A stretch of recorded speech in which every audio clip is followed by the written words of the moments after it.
This next activity is actually two activities, and what I've done is I've taken action replay and body parts and kind of linked them together. The main reason for that is because they are linked as activities, and we're talking about stab wounds and all the rest of it. With action replay, I'm telling a true story really. It's a true story about something that happened a few years ago that when the young people that I know were involved in. And what I do is I tell a very, very true story and get the young people really shocked by it, which is the important thing, to shock the young people, to get them to really sort of think back to situations that they might have been involved in or know people that have been involved in stuff, and yeah, to get them to think about that. So what I did was I explained the story, and then you asked for some volunteers to stand up and practically show them what happens if a knife goes in someone and where they're planning to put a knife, and ask the questions to the young people. Where would you put a knife? And that's the question I asked, and the answer is normally the leg or the arm, but actually then you start to think about the reference to the statement, the only behaviour you can control is your own, and get them to think about, well, can you actually control the other person? And as you can see from the video that you'll watch in a second, it's interesting because one of the people in the group that's not actually taking part, not actually volunteering, but one of the people in the group that's sitting in the outskirts says, no, you cannot control someone else's behaviour. And that's the point I really want to get to with that. With body parts, with the introduction to body parts, really I'm just linking the two activities together, and the reason I'm linking them together is because they're very, very well matched. And what I'm trying to do is I'm trying to get people to understand what's actually under here. So actually, if you were to put a knife in someone around this area, what's actually below where you're putting the knife? And how far does that knife actually have to go in someone to kill them? Okay, so about 4 or 5 years ago, this activity is called action replay. So if I say action replay, what does it make you think of? Well, I guess we're replaying something that happened. Yeah. So I'm now going to tell you a story from my experience of knowing this story really well. All right. And I knew the young people that were involved in this incident. Now, it happened in the north end of Glasgow. All right. It didn't happen around here. And there was 3 boys on a bus. All right. Now I want you to put yourselves in these boys' shoes. There was 3 boys on a bus, and they were getting a bus along a street. And the street they were getting a bus along, they don't like that scheme. Now, you've been in that position before, haven't you? You've been in an area where the people don't like it in that area. Have you been in a position like that before? Okay, fair enough. Right, so they're on this bus, 3 boys on this bus, and the bus pulls over on this street. We're going to say the name of the street, on this street. And what happens is, 3 other boys try and get on the bus. 3 boys that are trying to get on the bus are boys that normally fight with these 3 boys in the bus. The boys are only about 15, 16, 17 years old. They're quite young. The bus driver stops the boys from getting onto the bus, and he drives the bus off. Now, as he drives the bus off, what happens is very, very quickly, what happens is the 3 boys go and grab a brick. They grab a brick and they throw it through the back window of the bus. So the brick's just been thrown through the back window of the bus, and what happens is one of the boys in the back of the bus gets the brick right in the side of the face, cuts his whole face open. This is true, this is what happened. So his face got cut open, they went up the road and they went back to the flat. Alright, they got chucked off the bus further up the road, not in that area but further up the road. Now as they got off the bus, they phoned their pals and they went and got some drugs and they went and got some alcohol. And they sat up all night, totally trolled on Valiant, ecstasy, acid, loads of things, loads of different things. I guess to take their mind away from what just happened. Can you relate to this? Can you think about knowing people that might do something like this? Yeah? So this is what happened anyway. The following morning at 9 o'clock, most of their pals had left, and the first thing they did, tell me what you think the first thing they did was? Went back down to that area, to that scheme. And who were they looking for? The 3 boys. Let's ask you to stand up quickly if one of your pals was injured by someone in the area or whatever, stabbed or kicked in or whatever. Can you stand up if you would want to go and get revenge? Be honest. Okay, so sit back down now. So clarifying that the 100% of the group have just stood up there, you would want to go and get revenge. So the 2 boys that were with that boy that got the brick in the side of the face that cut his face open, the 2 boys Am I right in saying they were backing the other boy up when they went and got the bus back down in the morning? So they got back down to this area in the morning, and the 3 boys, they were in the booze shop. Now the 3 boys in the booze shop, what happened was they got off the bus and they hid behind the bus stop. Perfect opportunity to get the 3 boys, is it not? Perfect opportunity to get them, is it not? Am I not right in saying that? So now I'm going to ask 3 volunteers from this side. Can I have 3 volunteers? Up we get. Go for it. 3 volunteers, 3 more volunteers. There's 2 there. Yeah, that's it. And then 3 if you stand over here. No, you guys stay there. Yeah. Okay, so this is exactly what happened that morning at 10 o'clock. 3 boys were in the booze shop. You guys are going to be boys if that's alright. Everyone's going to be boys. But you 3 boys were in the booze shop. Alright, just listen up. You 3 guys are in the booze shop, you're getting booze, you're all about between the ages of 15, I think, and 19, so some of you were able to be served, you were in getting booze in the morning, alright? You 3 are hanging behind the bus stop, alright? Now I want you just to tell me quickly, if it's alright, there's about 20 metres between the bus stop and 3 of you in the booze shop. 20 metres! Can you just tell me quickly how long it would take you to run that 20 metres? And I'm talking the length of this, like the width of a street. The width of a street. So from here to the pool table.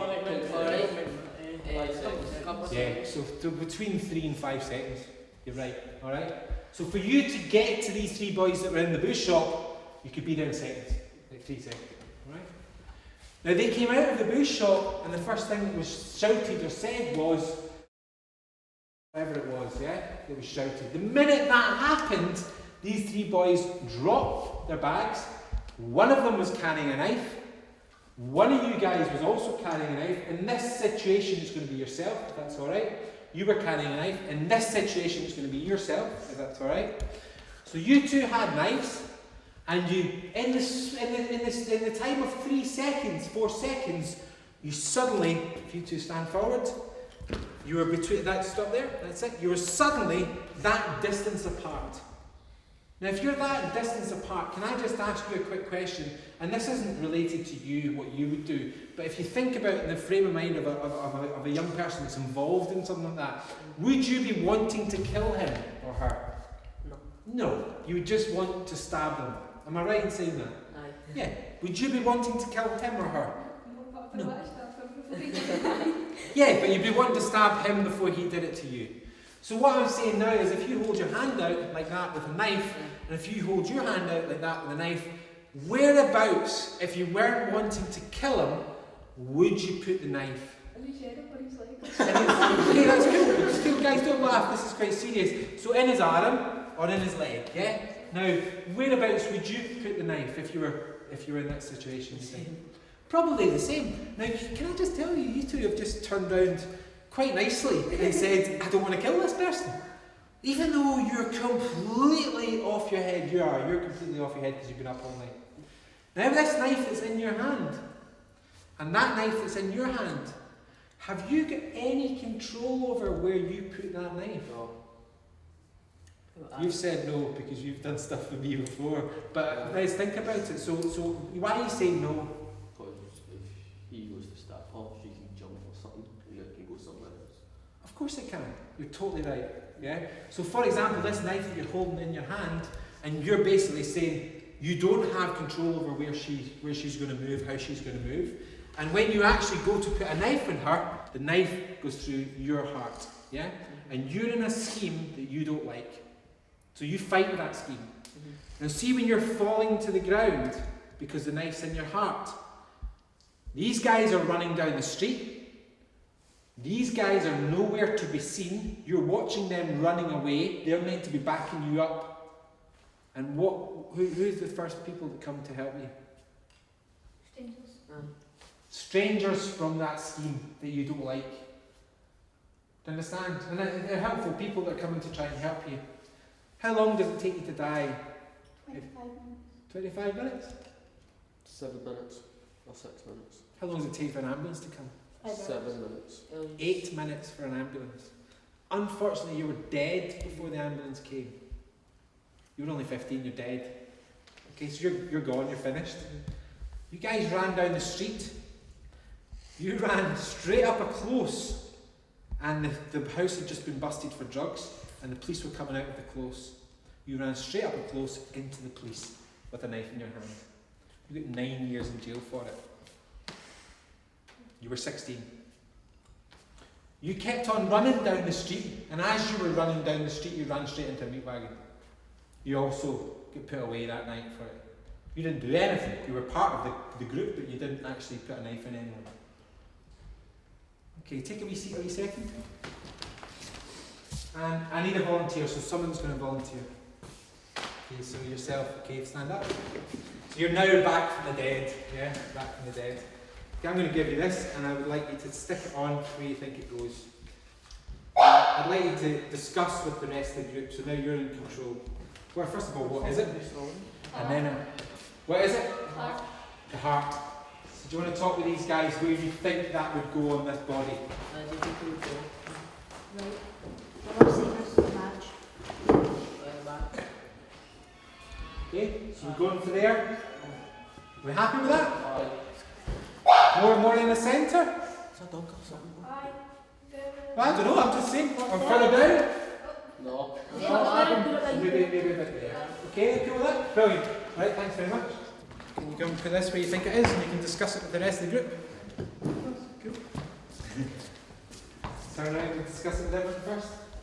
No, wait a minute. We need to discuss what it is.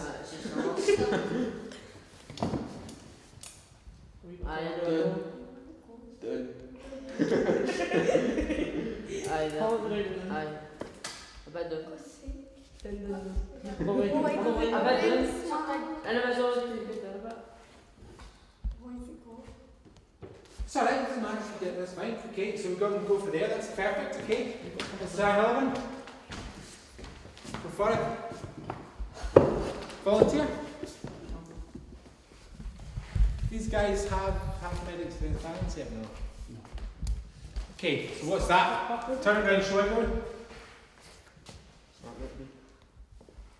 What is that?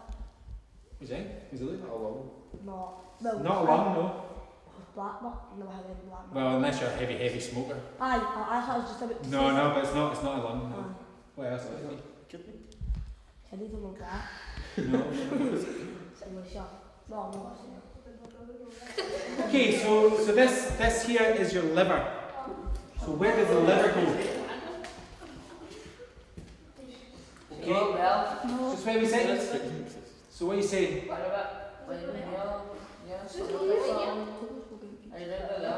Yeah, perfect. So you tell me to do it. Perfect. Okay, good with that. Alright. Another volunteer quickly. It's your intestine. Can I just ask what your intestine does? I don't know what it is. I don't have the intestine besides to do that. Sorry? Is it to store your food? Yeah, so I guess all your food goes through your intestine and then it comes out the other side, basically. Alright, okay, go for it. Where's it go? What's looks in the middle? So just, okay, perfect. And then these ones are easy, 2 volunteers, just jump up quickly. Just make sure you put them on the right sides. There you go, there's one, I'll peel that off for you. There's one off. Cool. Okay, so can I just say to you, right, have you ever thought about what's actually inside here? No. Do you think when you carry a knife, do you think anywhere in your head you're thinking about what's inside here? No. Just why? You just want to plug someone? I just want to hurt you. Yeah. So actually what I'm trying to get you aware of here is there's stuff underneath here. Now that day that happened with these young people, they weren't thinking about this at all. And the knife went into the heart. Now, I would say probably if you get a knife in your heart, there's probably a 1 in 10,000 chance of living. So that statistic's pretty high on you dying, isn't it? Do you think if you get a knife in your liver, you would live? Maybe. There's some people who get all of them removed. And replaced, yeah, for another one. Do they need a liver? But depends. So the liver is the only organ in this setup that repairs itself. But actually, if you put a knife anywhere in here, the chances of you dying are quite high. And I'm going to ask you a final question on this activity. How far do you think a knife has to go in someone to kill them? 4 centimetres. So we've got 4 centimetres over here. Number 6. So if you're in William Hill round the corner, you'd bet on 4 centimetres. Maybe you tell me. 5 centimetres. He's going for 5 centimetres. 6 centimetres. 6 centimetres, which is about that, yeah? 5. 4. 4 centimetres, about that, yeah? What are you thinking, girls? 1. 1 centimetre! Whoa! That's that! So we've just gone from 4 centimetres, you putting a bet on round in William Hill, right? And we've got 1 centimetre. What was that if I was to tell you you're definitely the closest, sitting on about an inch, 5. which is actually about that. So that's how far a knife has to go in someone to kill them. Now obviously if it went in your arm there maybe, or on your leg down here, if you didn't hit a major artery, you'd probably survive. But what I'm saying here is a knife does not need to go in someone very far to kill them. And again, it takes 8 minutes for an ambulance to come. You can also bleed to death. How many pints of blood do you need to lose to die? 3. You have 8, do you know? 8 pints of blood. You need about 3.5 to lose about 3.5 pints of blood. So if you hit a major artery in your neck, how long do you think it will take you till you die? 2 minutes. Probably between about 3 and 7 minutes, yeah. It wouldn't take very long. And that day, on that street in North End of Glasgow, when you were falling to the ground, I'm bringing you back from life, but when you were falling to the ground, your mates were running away, you were bleeding to death, and you had a knife through your heart. You were dead within 3 or 4 minutes. We were 15 years old, 16 years old. I know that young person. Interesting? Aye. Has it changed your views at all about what goes on the street sometimes? Has it? I'm not saying whether you run around the streets with machetes in your hand. I'm not saying whether you run around the streets with bottles of Buckfast and drink 3 of them and then go out and get absolutely mental and gang fight. I'm not saying you do that stuff. But what I am saying is, this stuff I'm telling you is true. Which is very, very important.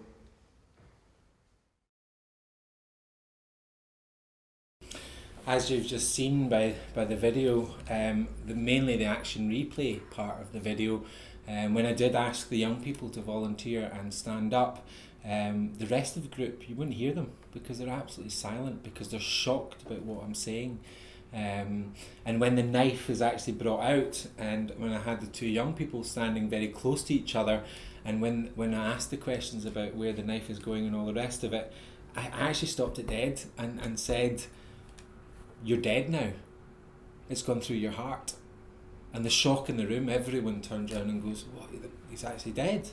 Yes, he is dead. And that's a true story, and it's very much linked.